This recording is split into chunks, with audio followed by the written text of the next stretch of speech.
Standard Lixel scanning operations are crucial for increasing the scan success rate and data quality.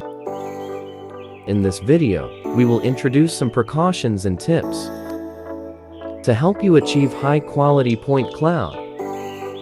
When scanning, hold the Lixel L2 vertically to the ground. The Lixel K1 should be tilted at 15 degrees to ensure to get sufficient ground point cloud.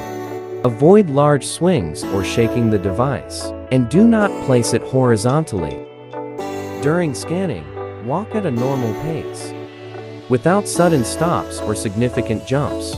When encountering corners, do not turn sharply, but turn slowly around the corners.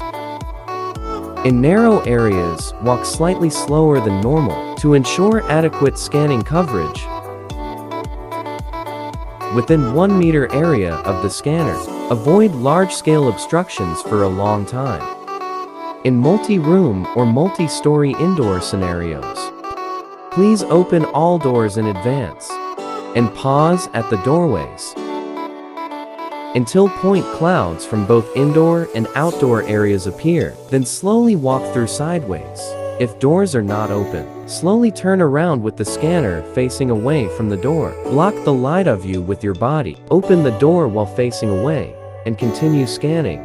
For outdoor scanning, such as in busy streets or roads with dense traffic, aim the LiDAR towards the side with static objects, and try to avoid facing directly towards people and vehicles. Mastering these scanning techniques can help you obtain high-quality point cloud data in most scenarios.